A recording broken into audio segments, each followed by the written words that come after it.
Durante siglos, millones de personas miraron al Vaticano como la casa de Dios en la tierra, un lugar de mármol, oro, incienso y silencio.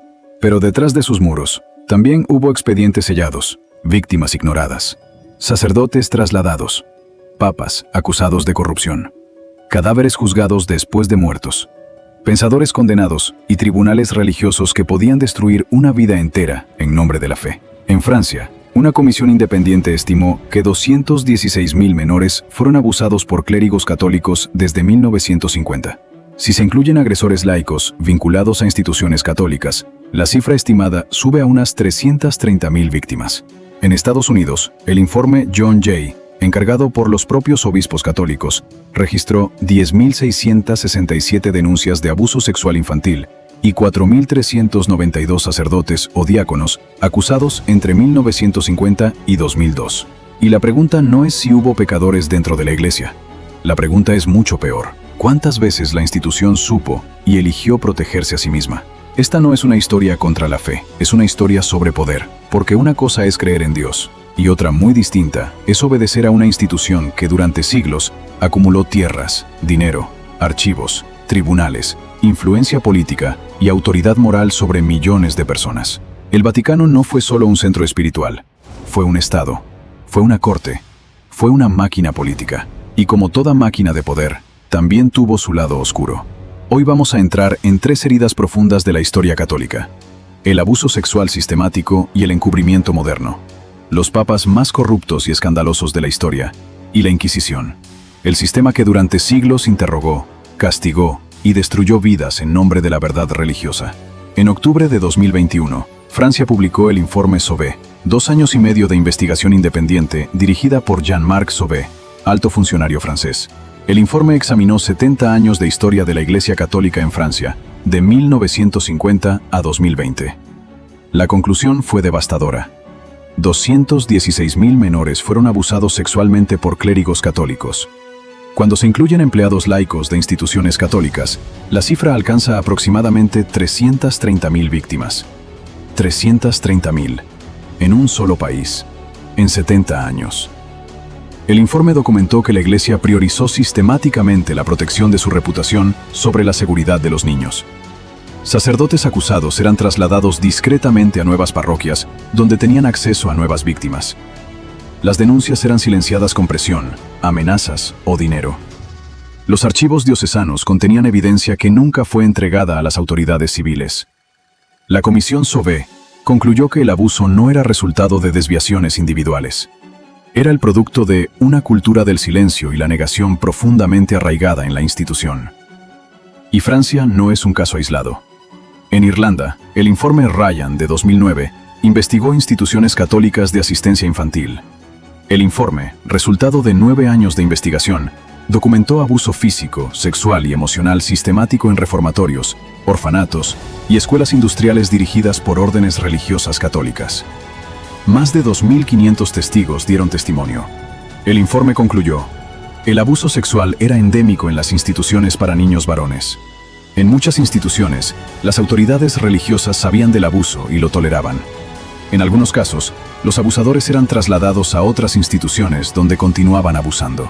El gobierno irlandés se disculpó formalmente. La Iglesia Católica en Irlanda tardó años en reconocer su responsabilidad completa.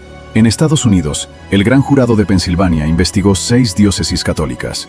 El informe de agosto de 2018 identificó más de 1.000 víctimas infantiles verificadas y 300 sacerdotes abusadores. Pero el informe advirtió: creemos que el número real es mucho mayor. ¿Por qué? Porque muchos registros habían sido destruidos. Muchas víctimas nunca denunciaron por miedo, vergüenza o trauma.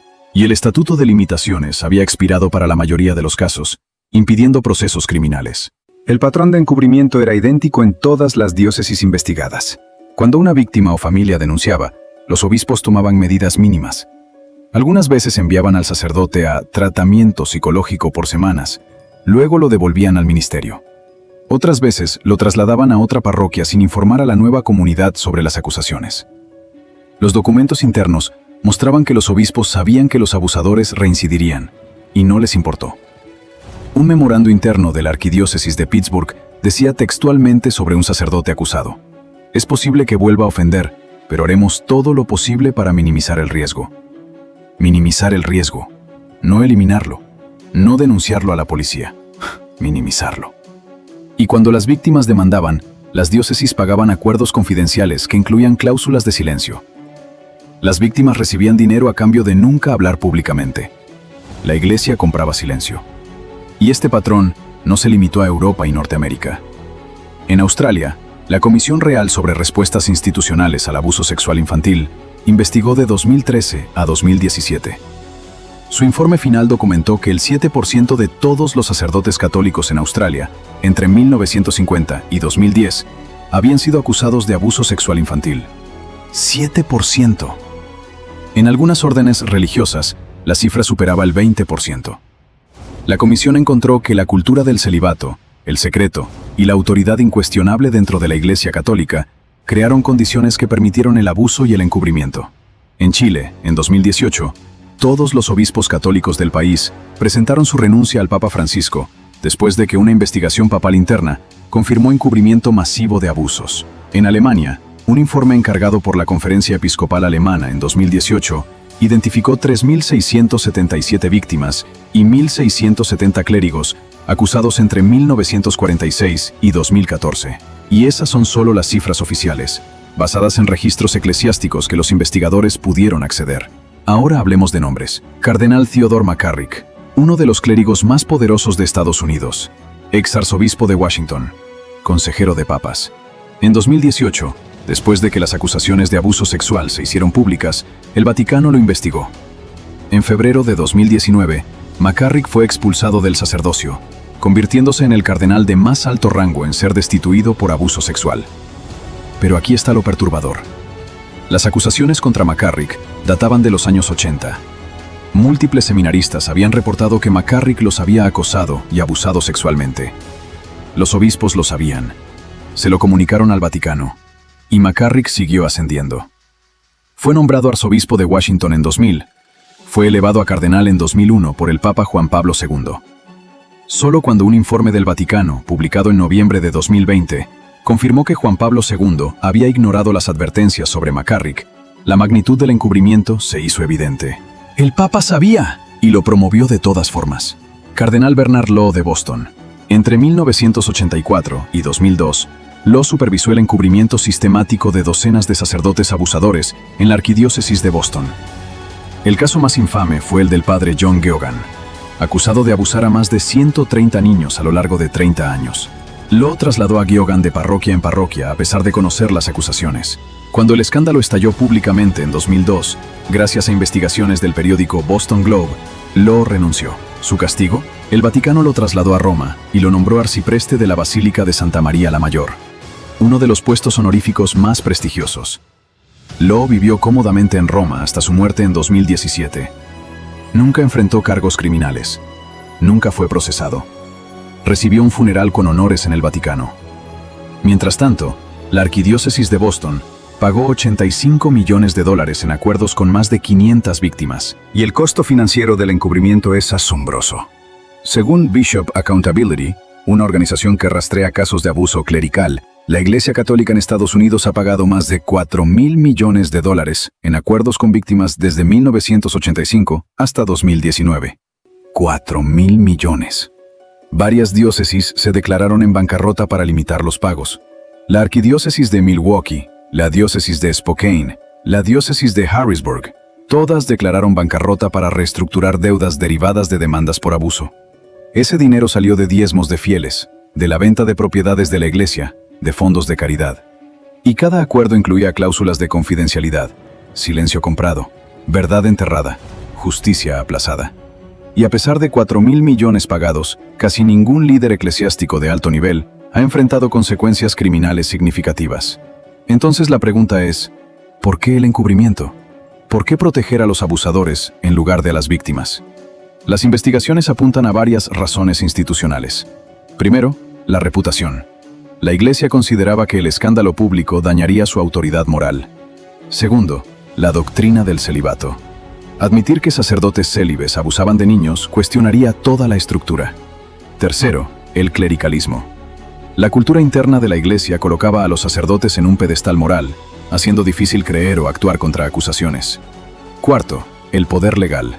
Como institución global con estatus de Estado soberano en el Vaticano, la Iglesia podía resistir rendición de cuentas. Y quinto, la simple autopreservación institucional. Proteger a la institución era más importante que proteger a los niños. Este no fue el fracaso de individuos malvados. Fue un fallo sistémico de una institución que priorizó su supervivencia sobre la justicia. La historia del papado no es una sucesión ininterrumpida de santos. Es también una historia de ambición, violencia, incesto, asesinato y corrupción absoluta. Y algunos de los peores ejemplos ocurrieron precisamente cuando el poder del papado era más absoluto. Empecemos con Rodrigo Borgia, quien se convirtió en el Papa Alejandro VI en 1492. Rodrigo no llegó al papado por santidad, lo compró. Literalmente. Durante el cónclave que lo eligió, Borgia sobornó a cardenales con dinero, propiedades, puestos eclesiásticos y promesas de poder. El embajador de Mantua escribió en un informe contemporáneo que Borgia había comprado el papado con oro. Una vez en el trono de San Pedro, Alejandro VI convirtió el Vaticano en el cuartel general de la familia Borgia, una de las dinastías criminales más notorias del Renacimiento. Alejandro tuvo al menos 7 hijos ilegítimos reconocidos, incluidos César Borgia, comandante militar despiadado, y Lucrecia Borgia, cuyo nombre quedó asociado con veneno e intriga. Alejandro no ocultaba su vida personal. Johann Burchard, maestro de ceremonias papal de 1483 a 1506, mantuvo un diario detallado de la vida en el Vaticano. Burchard documentó lo que llamó el Ballet de las Castañas, una fiesta celebrada en el Palacio Apostólico el 30 de octubre de 1501. Según Burchard, 50 prostitutas fueron invitadas al Vaticano, donde bailaron desnudas mientras cardenales y el propio Papa observaban. Luego se arrojaron castañas al suelo, y las mujeres las recogieron mientras hombres poderosos de la Iglesia apostaban sobre quién recogería más. Esto no es propaganda de enemigos. Es el diario oficial del maestro de ceremonias del Vaticano. Alejandro también era conocido por usar veneno para eliminar enemigos políticos y rivales. El arsénico usado por los Borgia se conocía como la cantarela, y era tan efectivo que se rumoreaba que César Borgia siempre llevaba una pequeña cantidad consigo. Cuando Alejandro VI murió en 1503, muchos creyeron que había bebido accidentalmente vino envenenado destinado a un cardenal rival. Pero Alejandro VI no fue el único papa criminal. El Papa Juan XII, quien gobernó de 955 a 964, convirtió el Palacio Lateranense en lo que los cronistas contemporáneos llamaron un burdel. Liutprando de Cremona, historiador y obispo contemporáneo, escribió que Juan XII violaba viudas y vírgenes por igual, y que el palacio papal se parecía más a un prostíbulo que a un lugar sagrado. Juan XII también fue acusado de beber en honor a Satanás, invocar demonios paganos y castrar a un cardenal que se opuso a él. Su muerte fue tan escandalosa como su vida. Según relatos de la época, fue asesinado en mayo de 964 por un esposo celoso que lo encontró en la cama con su esposa. Algunos relatos dicen que murió de un derrame cerebral durante el acto sexual. Otros dicen que fue golpeado hasta la muerte. En cualquier caso, murió en pecado y violencia. El Papa Esteban VI protagonizó uno de los episodios más macabros de la historia papal. En enero de 897, Esteban ordenó exhumar el cadáver de su predecesor, el Papa Formoso, quien había muerto 7 meses antes. El cuerpo descompuesto de Formoso fue vestido con vestiduras papales completas, sentado en un trono y sometido a un juicio póstumo conocido como el Sínodo del Cadáver. Esteban acusó al cadáver de haber accedido al papado ilegalmente. Un diácono fue designado para defender al cadáver, que obviamente no podía hablar. Formoso fue declarado culpable. Los 3 dedos de su mano derecha, que se usaban para bendecir, fueron cortados. Su cuerpo fue despojado de las vestiduras papales, vestido con ropa de mendigo y arrojado al río Tíber. Más tarde fue recuperado por un monje y enterrado secretamente. Meses después, una turba romana arrestó a Esteban VI, lo encarceló y lo estranguló en prisión. El Sínodo del Cadáver sigue siendo uno de los episodios más grotescos en la historia del Vaticano. El Papa Inocencio VIII, quien murió en 1492, es recordado por 2 cosas. Primero, emitió la bula papal Summis Desiderantes Affectibus en 1484, que autorizó formalmente la caza de brujas en Europa y condujo a la publicación del Malleus Maleficarum, el manual de identificación y tortura de brujas que fue usado durante siglos. Segundo, intentó una de las primeras transfusiones de sangre registradas. Según relatos contemporáneos, cuando Inocencio cayó gravemente enfermo, sus médicos le propusieron beber la sangre de 3 niños de 10 años. Los 3 niños fueron desangrados. Los 3 murieron. Inocencio también murió poco después. No hay evidencia histórica definitiva de que esto ocurriera exactamente como se describe, pero aparece en múltiples crónicas contemporáneas, incluido el Diario del Embajador de Florencia. Verdadero o no, el hecho de que tales historias fueran creíbles dice mucho sobre la reputación de los papas de esa época.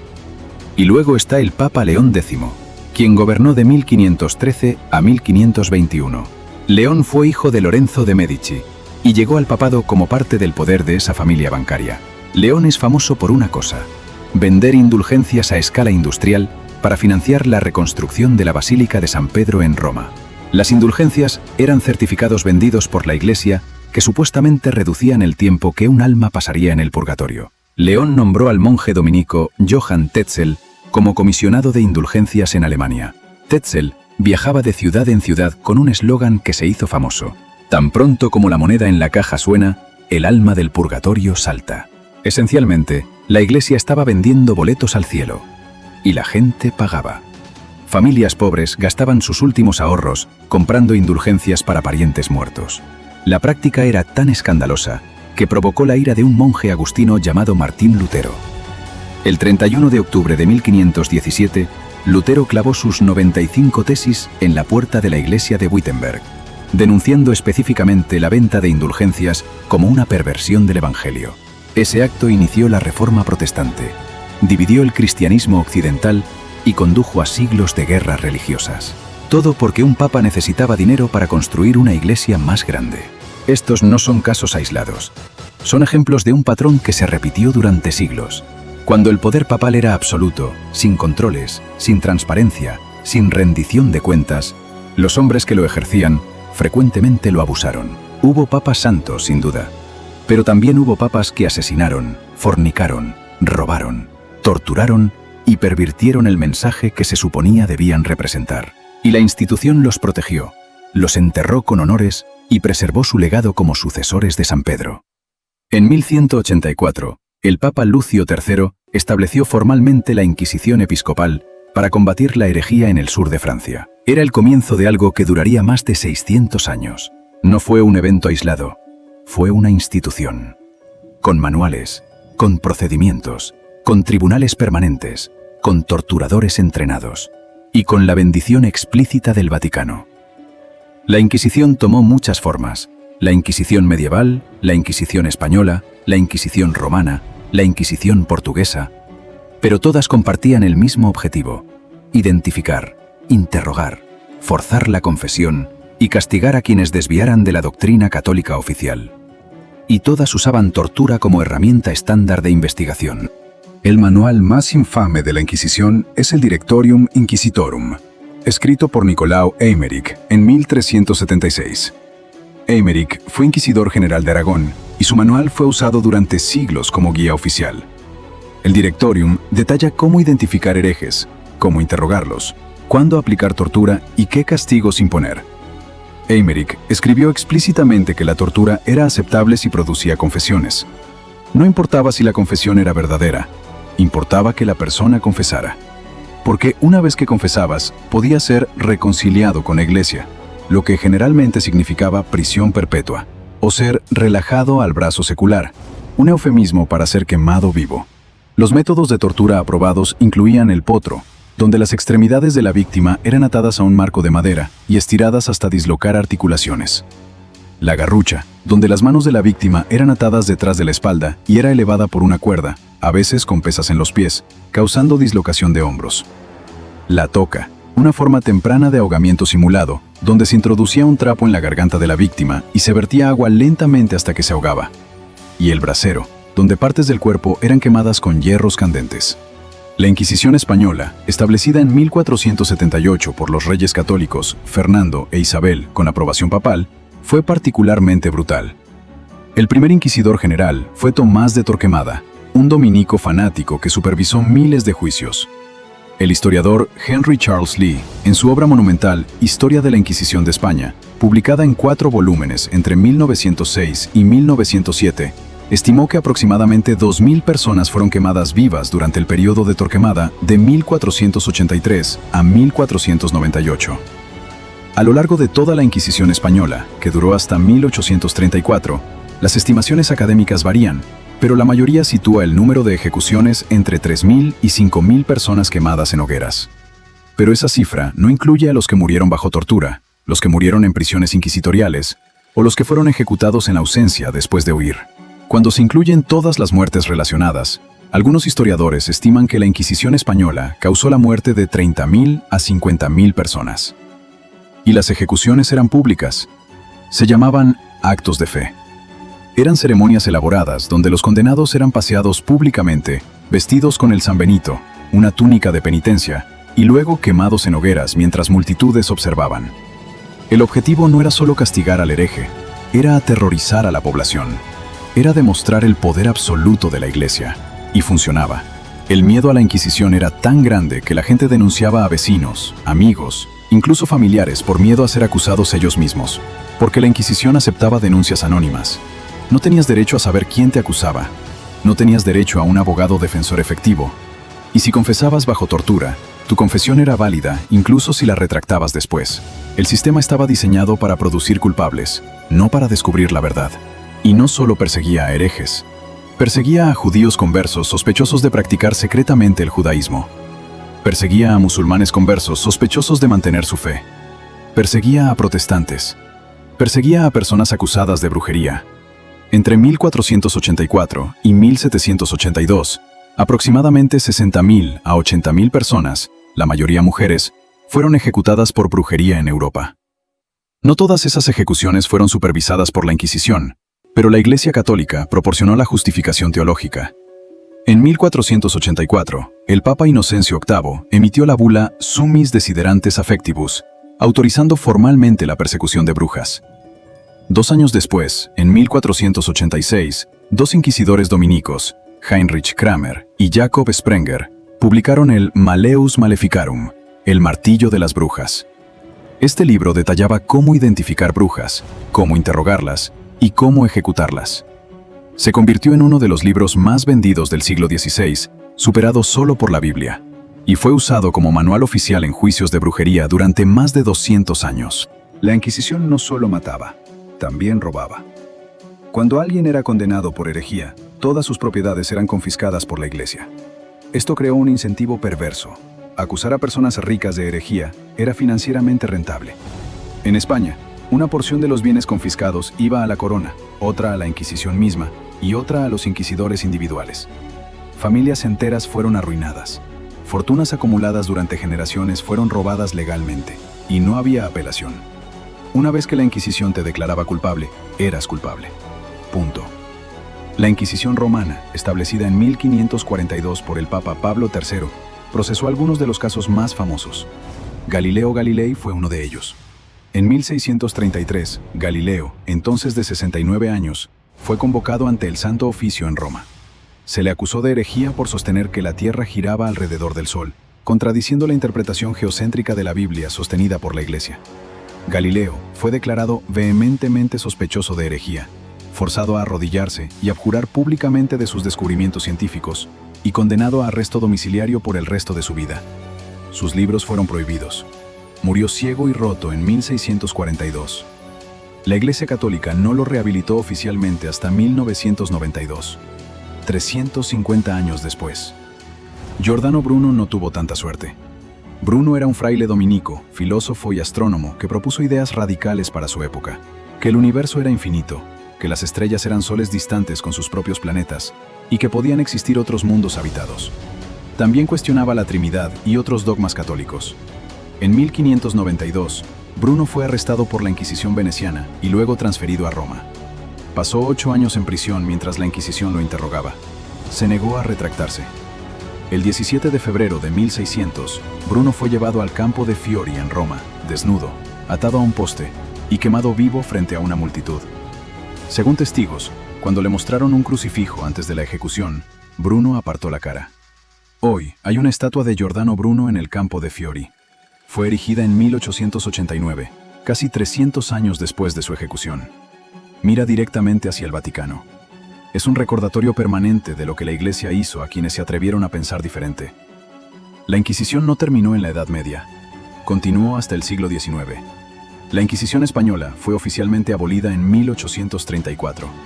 La Inquisición romana fue reorganizada en 1908 como la Sagrada Congregación del Santo Oficio, que luego se convirtió en la Congregación para la Doctrina de la Fe en 1965. Esa es la misma oficina que dirigió el cardenal Joseph Ratzinger antes de convertirse en el Papa Benedicto XVI. El nombre cambió, los métodos cambiaron, pero la función básica de vigilar la ortodoxia doctrinal permaneció, solo que ahora sin hogueras.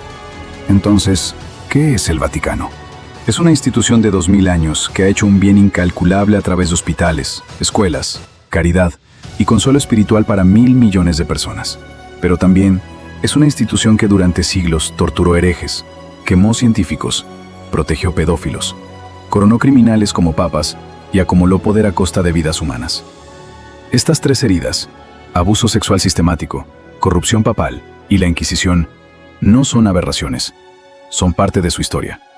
Y esa historia merece ser conocida, no para destruir la fe de nadie, sino para recordarnos que ninguna institución humana, sin importar cuán sagrada se proclame, está por encima de la rendición de cuentas. El poder sin control corrompe, el secreto sin transparencia permite el abuso, y el silencio sin justicia perpetúa el sufrimiento. Si este video te perturbó, si te hizo pensar, si te hizo cuestionar, compártelo. Porque la verdad, por incómoda que sea, siempre merece ser dicha. Suscríbete para más historias sin filtros, sin hagiografías, sin mentiras convenientes. Y déjame en los comentarios, ¿conocías estas tres heridas de la historia del Vaticano? ¿O te habían enseñado solo la versión sanitizada? Porque al final, la diferencia entre historia y propaganda es solo cuánto estamos dispuestos a ver. Y hoy vimos todo. Si te gustó el video, suscríbete. Yo soy Don Freaks y este es mi canal.